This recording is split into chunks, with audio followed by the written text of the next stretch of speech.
91 की वो रात जैसे मेरे लिए कयामत की रात बन गई थी। उस दौर में हमारे गांव शिवपुर में बिजली कभी कभार ही आती थी।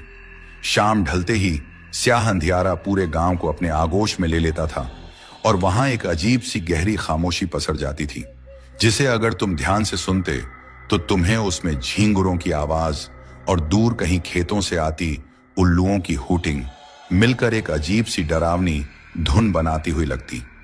ऐसे में वहां एक पत्ता भी सरक जाए तो डर लगता था। और उस रात मेरी घरवाली कौशल्या अपनी आखिरी सांसें ले रही थी। तो अब मैं अपनी कहानी पर आता हूं।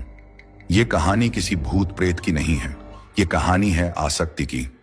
एक छोटी सी चीज से मेरी कौशल्या को इतना मोह हो गया था कि वो मरने के बाद भी उससे अपना मोह तोड़ नहीं पाई। घर में हम दोनों बूढ़े बूढ़ी के सिवा और कोई न था। हमारी दोनों बेटियां लक्ष्मी और माया, जिनकी शादी हो चुकी थी और वो दोनों अपने अपने घर चली गई थी। उन दोनों के जाने के बाद घर बिल्कुल खाली खाली सा हो गया था। कौशल्या को लगता था कि बेटियां ससुराल जाने के बाद हमें भूल गई हैं। उन्हीं दिनों वो अपनी जिद पर अड़ गई। बोली, राम सेवक, मुझे भी शहर से एक फोन ला दो, मैं भी अपनी बेटियों से बात करूंगी। उस दौर में किसी गांव में फोन होना एक बड़ी बात थी। मैंने बड़ी मुश्किल से पैसे जोड़े और शहर जाकर एक छोटा सा कीपैड वाला मोबाइल फोन ले आया। देखने में वो ऐसा लगता था जैसे किसी ईंट का टुकड़ा हो। शुरू में तो कौशल्या उससे डरती थी, लेकिन धीरे धीरे उसने उसे अपनी दुनिया बना लिया। मजाल था कि कोई उसके फोन को छू भी ले। वो उसे हमेशा अपनी साड़ी के पल्लू के कोने में कसकर बांधे रखती थी। जहां कौशल्या होती वहीं उसका फोन भी होता। वो उस फोन को ऐसे देखती रहती जैसे वो कोई नन्हा बच्चा हो। फिर एक दिन अचानक कौशल्या की तबीयत खराब हो गई।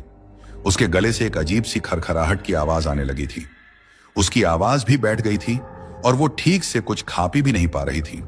मैंने बहुत से वैद्य हकीमों से उसका इलाज करवाया, लेकिन कोई फायदा ना हुआ। दिनों दिन उसकी हालत खराब होती जा रही थी। एक दिन हमारी दोनों बेटियां लक्ष्मी और माया शहर से कौशल्या को देखने आईं। उनके साथ उनके पति भी आए थे। उनकी सलाह पर मैंने कौशल्या को शहर के एक अच्छे डॉक्टर को दिखाया। डॉक्टर ने कौशल्या का चेकअप करके मुझसे जो कहा, उसे सुनकर जैसे मेरी देह में एक अजीब सी सनसनी दौड़ गई। उन्होंने बताया कि कौशल्या के गले में एक बेहद गंभीर किस्म का कैंसर हो गया है और अब वो सिर्फ कुछ ही दिनों की मेहमान है। बिस्तर पर लेटे लेटे भी कौशल्या का एक हाथ हमेशा उसकी साड़ी के पल्लू के कोने में बंधे उस मोबाइल फोन पर ही रहता था, जैसे वो कोई ताबीज हो जो उसे जिंदा रखे था। जब मैं कौशल्या की उस आखिरी रात के बारे में सोचता हूं तो आज भी मेरे रोंगटे खड़े हो जाते हैं। कौशल्या उस रात पूरी तरह से थक चुकी थी। उसकी आंखें बंद थीं, लेकिन होंठ हिल रहे थे। मैं उसके बिस्तर पर उसके पास ही बैठा उसका हाथ सहला रहा था। बाहर एक अजीब सा घना अंधेरा छा चुका था। पूरा गांव गहरी नींद में जा चुका था। अचानक उसके गले से एक आवाज आई, एक अजीब सी भारी खखराहट की आवाज, जैसे कोई गहरे पानी में डूब रहा हो और उसके फेफड़ों में पानी भर रहा हो। मेरा कलेजा मुंह को आ गया। मैंने चिल्लाकर पूछा, कौशल्या, कौशल्या, क्या हुआ? वो कुछ बोल नहीं पाई। कुछ पल के लिए उसकी आंखें खुली और उसने मेरी ओर देखा। उसकी आंखों में एक अजीब सी अनकही पीड़ा थी, जैसे वो मुझसे आखिरी बार कुछ कहना चाहती हो, लेकिन उसकी आवाज उसके गले में ही फंस कर रह जाती थी। मैं घबराकर वैद्य जी को बुलाने भागा, लेकिन जब वापस लौटा तो वो जा चुकी थी, हमेशा हमेशा के लिए। सावित्री के जाने के बाद घर में एक अजीब सी खामोशी छा गई थी। मैं पूरी रात सो नहीं पाता था। बरसों तक मैं जिसकी बगल में सोया, अब वो जगह खाली थी। बिस्तर का वो खालीपन मुझे खाए जा रहा था। ऐसा लगता था जैसे कौशल्या मुझे सजा दे रही थी, क्योंकि मैं उसके आखिरी समय में उसकी कोई मदद नहीं कर पाया था। मैंने उस फोन को कौशल्या का एक स्मृति चिन्ह मानकर खिड़की के पास पड़ी एक लकड़ी की मेज पर रख दिया था। वो अब बंद पड़ चुका था, क्योंकि कौशल्या के जाने के बाद करीब हफ्ते भर से मैंने उसे छुआ तक नहीं था। सच कहूं तो अब उसकी देखभाल करने वाला कोई नहीं था। उस रात मैं बिस्तर पर लेटा कौशल्या के ख्यालों में डूबा था। रात के करीब 12 बजने को थे। तभी उस भयानक सन्नाटे में दूर कहीं से कुत्ते की भौंकने की आवाज आई और फिर सब शांत हो गया। तभी उस कोठरी में ट्रिन ट्रिन की एक तीखी आवाज गूंजी। उसे सुनकर जैसे मेरा खून जम गया। वो आवाज उसी फोन से आ रही थी जो उस खिड़की के पास पड़ी लकड़ी की मेज पर रखा हुआ था। मैं हैरान था क्योंकि उस फोन की बैटरी मैंने कई दिनों से चार्ज नहीं की थी और अब वो फोन अचानक चालू हो गया था। उसकी स्क्रीन की नीली रोशनी पूरे कमरे में फैल रही थी। मेरे हाथ कांप रहे थे। इतनी रात को भला कौन फोन करेगा? मैंने जब फोन उठाकर देखा तो मुझे अपनी आंखों पर विश्वास नहीं हुआ। उसकी स्क्रीन पर हमारे घर का ही फोन नंबर दिखाई दे रहा था। मैं दबी हुई आवाज में बोला, हेलो हेलो, कौन है? दूसरी ओर से कोई आवाज नहीं आई, बस एक गहरी चुप्पी थी। मैं फोन को कान से चिपकाए खड़ा ही था कि तभी उससे एक अजीब सी खरखराहट की आवाज आई। वो आवाज बिल्कुल वैसी ही थी जैसी कौशल्या के आखिरी समय में उसके गले से आई थी। घबराहट में वो फोन मेरे हाथ से छूटकर उस मेज पर गिरा और खामोश हो गया। मेरी सांसें तेज हो गई थीं और मैं मन ही मन ये सोच रहा था कि क्या सच में ये कौशल्या की ही आवाज थी? लेकिन अब तो वो इस दुनिया को छोड़कर जा चुकी है। भला ये आवाज उसकी कैसे हो सकती है?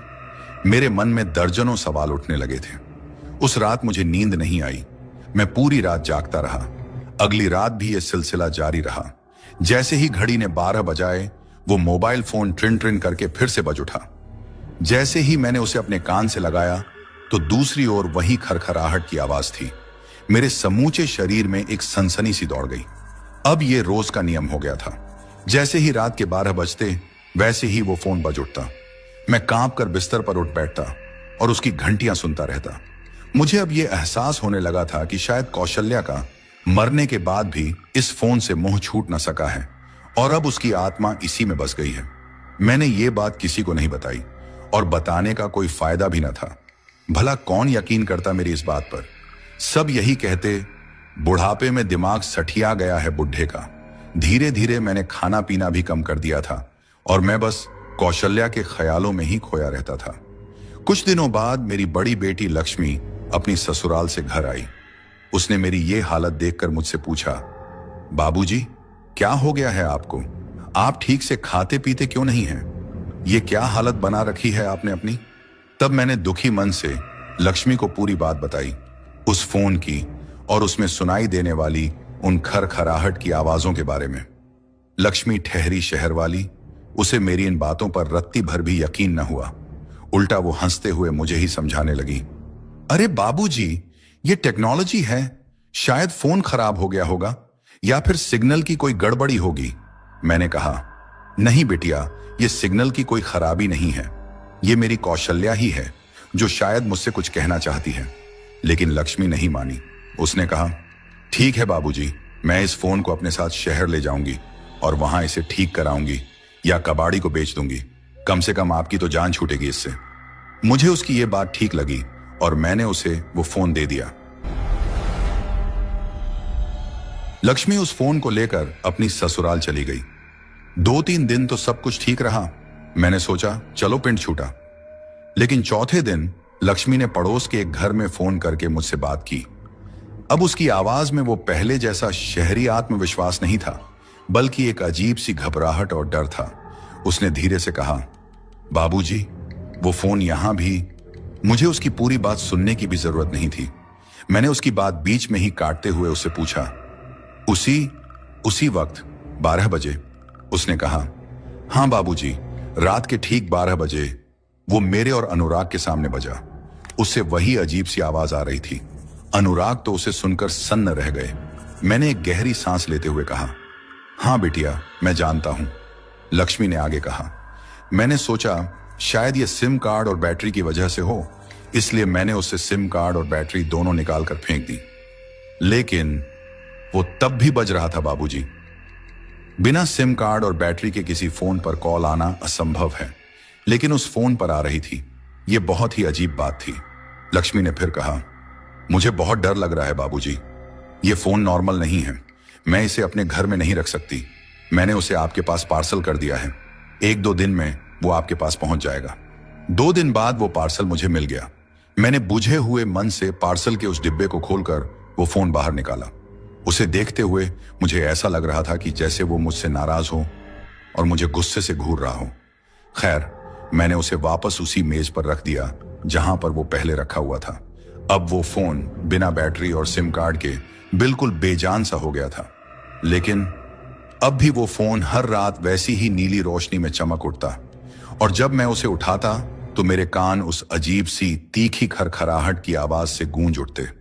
फिर एक दिन मेरी छोटी बेटी माया भी अपनी ससुराल से घर आई। लक्ष्मी की तरह उसने भी मुझे समझा बुझाकर वो फोन अपने साथ ले गई और उसे वहीं घर में कहीं छुपा दिया। उसने सोचा शायद इससे बाबूजी का भ्रम दूर हो जाएगा और उन्हें चैन मिल जाएगा। लेकिन 2-3 दिन बाद माया का भी फोन आया। वो काफी डरी हुई लग रही थी। उसने कहा, बाबूजी, आप ठीक ही कह रहे थे, ये फोन यहां भी वैसी ही हरकतें कर रहा है। मैंने इसे जमीन में दबाकर रखा, कपड़े से बांधा, घर में एक पंडित जी से पूजा भी करवाई, लेकिन कुछ नहीं हुआ। जैसे ही घड़ी रात के 12 बजाती है वैसे ही ये बजने लगता है। उसने भी वो फोन मेरे पास वापस भेज दिया। जब वो फोन मुझे वापस मिला तो मैं अंदर से बिल्कुल टूट चुका था। मेरी दोनों बेटियां भी डर चुकी थीं और मुझे ऐसा लग रहा था कि उन्होंने मुझे मेरे हाल पर छोड़ दिया है। अब मैं इस आफत से अकेला ही जूझ रहा था, लेकिन इस अकेलेपन में मेरे भीतर एक बदलाव आया। डर और नींद की कमी से मेरा दिमाग अब थक चुका था। अब मैं फोन से आने वाली उस खरखराहट की आवाज को डर से नहीं बल्कि ध्यान से सुनने लगा था। एक रात जब वो फोन बजा तो मैंने उसे गुस्से में उठाते हुए कहा, कौशल्या, आखिर तुम चाहती क्या हो? लेकिन उस ओर से कोई जवाब नहीं मिला, सिर्फ वही खरखराहट। लेकिन अब मुझे ये पूरा विश्वास हो गया था कि ये मेरी कौशल्या की ही आत्मा है, जो शायद मरने के बाद उसके इस फोन से इतना ज्यादा लगाव होने के कारण इसी फोन में फंसकर यहीं रह गई है और अब उसकी आत्मा मुझसे अपनी मुक्ति की गुहार लगा रही है। अब मैंने ये सोच लिया था कि मुझे अपनी कौशल्या को इससे किसी भी तरह से आजाद कराना है। काफी सोच विचार करने के बाद मैं इस नतीजे पर पहुंचा कि जैसे मरने के बाद शरीर मिट्टी में मिलता है, वैसे ही किसी अतृप्त आत्मा की आसक्ति भी मिट्टी में मिलनी चाहिए। मुझे यही एक उपाय सबसे ठीक लगा जिससे कौशल्या की बेचैन आत्मा को शायद चैन मिल सके। उस रात पूरा गांव गहरे सन्नाटे में डूब चुका था, लेकिन आसमान में तारे टिमटिमा रहे थे। मैंने कंधे पर फावड़ा उठाया और उस फोन को अपनी कमीज की जेब में डालकर गांव के किनारे वाले उस छोटे से कब्रिस्तान की ओर चल पड़ा। वहां पहुंचकर मैंने कौशल्या की कब्र के पास जमीन खोदनी शुरू की। कुछ ही देर में मैंने एक छोटा सा लेकिन गहरा गड्ढा खोद डाला था। फिर मैंने अपनी कमीज की जेब से वो फोन बाहर निकाला और उसे आखिरी बार ध्यान से देखा। कांच के पीछे उसकी नीली स्क्रीन बिल्कुल शांत थी। मैंने अपनी आंखें बंद की और धीरे से फुसफुसाते हुए कहा, कौशल्या, मैंने तुम्हारी आवाज सुनी और तुम्हारा दर्द भी समझा। अब तुम चली जाओ यहां से। ये दुनिया अब तुम्हारी नहीं रही, अब तुम आजाद हो। फिर मैंने उस फोन को कौशल्या की कब्र के ठीक बगल में खुदे हुए उस छोटे से गड्ढे में रखकर उसे मिट्टी से ढक दिया। कौशल्या को भौतिक चीजों से आजाद करने का ये मेरा अंतिम अनुष्ठान था। उस रात के बाद से मुझे उस फोन से और कौशल्या की आत्मा को इस दुनिया से हमेशा के लिए छुटकारा मिल गया था।